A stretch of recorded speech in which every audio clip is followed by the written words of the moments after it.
ఏంటంటే ఖచ్చితత్వం మీద వారికే చాలా సందేహాలు ఉన్నాయని నేను మనవి చేస్తున్నా.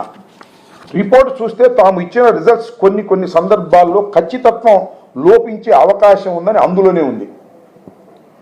పోషకాహార లోపం వల్ల ఆవుల నుంచి వచ్చే పాలలో, తయారు చేసే నెయ్యి వల్ల, అలాగే ఆవాలు, అవిసెలు, పామాయిల్ లాంటి వెజిటబుల్ ఆయిల్స్ వ్యర్థాలను ఆహారంగా ఇచ్చే ఆవుల నుంచి వచ్చే పాల తయారీలోనూ నెయ్యి వల్ల ఇలాంటివి జరుగుతాయని వాళ్ళే ఇచ్చారు. ఒకసారి చూసుకోమంటున్నారు రిపోర్ట్. ఇది నాకు మా పార్టీ నుంచి వచ్చినటువంటి రిపోర్ట్. ఇది ఖచ్చితత్వం మీద వారికే అనుమానం ఉంది, నాట్ ఏ కంక్లూజివ్ ప్రూఫ్. ఇదేంటి, this was rejected by the TDD. నేను అడుగుతాను ఒకే ఒక ప్రశ్న, అయ్యా ఈ టెస్ట్ ఈ 3 ట్యాంకర్లు ఎవరి హయాంలో వచ్చాయి? జగన్మోహన్ రెడ్డి గారి హయాంలో వచ్చినాయి, చంద్రబాబు నాయుడు గారి హయాంలో వచ్చినాయి. ఆయన ప్రమాణ స్వీకారం చేసిన తర్వాత వచ్చినాయి. ఇదే కంపెనీ జూన్లో పంపిస్తే దాన్ని టెస్టులు చేశారు. మళ్ళీ ఇప్పుడు ఈ ప్రాథమికమైనటువంటి పరీక్షల్లో తేడా వచ్చిందని నేషనల్ డైరీ డెవలప్మెంట్ బోర్డు పంపించారు, వాళ్ళు సర్టిఫై చేశారు. That was rejected.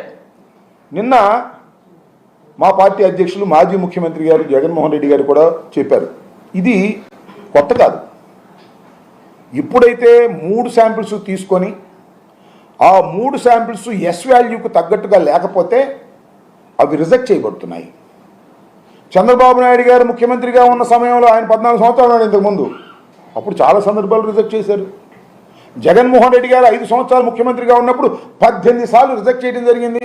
కల్తీ ఉందని అనుమానంతోనే, కల్తీ ఉంది అనేటువంటి అనుమానంతో రిజెక్ట్ చేశారు. నేను ఇంకొక విషయాన్ని కూడా ఇక్కడ నేను ప్రస్తావన చేయాలి. ఇప్పుడైతే ఈ నేషనల్ డైరీ డెవలప్మెంట్ కార్పొరేషన్ నుంచి ఇప్పుడైతే రిపోర్ట్ వచ్చిందో ఇమీడియట్గానే ఈవో గారు మీటింగ్ పెట్టారు, మీరు చూసే ఉంటారు.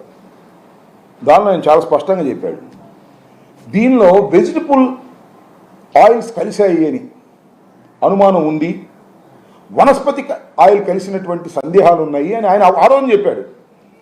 ఇవాళ ఎప్పుడైతే చంద్రబాబు నాయుడు గారు జంతువుల కొవ్వుతో తయారు చేసినటువంటి ఆయిల్ మిశ్రమం దీనిలో కలిసింది అని ప్రకటించాడో దాన్ని సమర్థించడం కోసం పాపం అధికారులు, శ్యామలరావు గారు కూడా, I know very well Shyamalarao garu, ఎందుకంటే కొంతకాలం ఇరిగేషన్ సెక్రటరీ కూడా పనిచేశారు. Is a nice officer.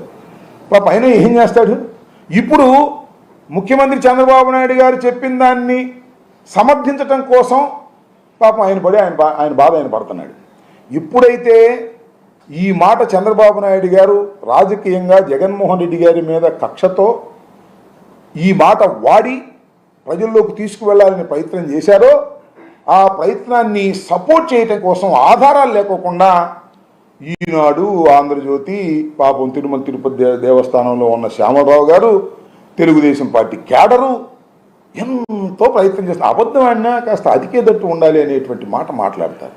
నేను అడుగుతున్నా ఒకే ఒక్క మాట, శర్మ గారు ఉన్నాడు, నాకు చాలా కాలం నుంచి తెలుసు, ప్రజాశక్తి శర్మ గారు బ్రాహ్మలు, ఆయన పిలిచి, ఆయన బ్రాహ్మడు, మాంసం తిన్నా నాకు తెలుసు కదా, పిలిచి పంచభక్ష పరవాణాలు పెట్టాను, తిన్నాడు. తిన్న తర్వాత శర్మ గారు దీనిలో పంది మాంసం ఉందన్న, నాకు ఏమవ్వాలైనా ఏంది కర్మ నాకు అర్థం కాల.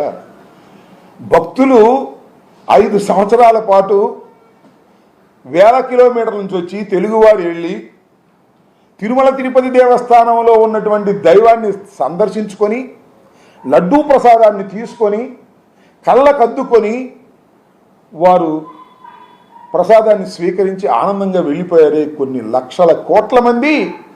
వాళ్ళు చంద్రబాబు నాయుడు గారు దానిలో పంది మాంసం ఉందంటాడు, దానిలో వెజిటబుల్ ఆయిల్ బదులు అదేంటి గొడ్డు ఆయిల్ ఉందంటాడు. ఏంటి కర్మ అంటారు, రుజువైందా? రుజువు కాల. రుజువు చేయగలవా? తెలియదు. ఇన్ని సందేహాల మధ్యన ఇంత పవిత్రమైన దేవస్థానం మీద జగన్మోహన్ రెడ్డి గారి మీద కక్ష ఉంటే ఉండు కాక ఇంకో రకంగా తీర్చుకో, వెంకటేశ్వర స్వామిని అడ్డం పెట్టుకుని తీర్చుకోవాలనుకోవడం ఎంత దుర్మార్గం అంటున్నా, ఈ ధర్మమేనా అంటున్నా, ఆలోచన చేయమని మనవి చేస్తున్నా. చంద్రబాబు నాయుడు గారికి మా మీద కక్ష ఉండవచ్చు, మా పార్టీని సర్వనాశనం చేయాలనేటువంటి కోరిక ఉండవచ్చు, జగన్మోహన్ రెడ్డి గారిని అసలు గెలవకోకుండా చేయాలనేటువంటి కోరిక ఉండొచ్చు, చెయ్యి, మాకు అభ్యంతరం చూస్తాం. కానీ పవిత్రమైనటువంటి దేవస్థానాన్ని వెంకటేశ్వర స్వామిని అడ్డం పెట్టుకొని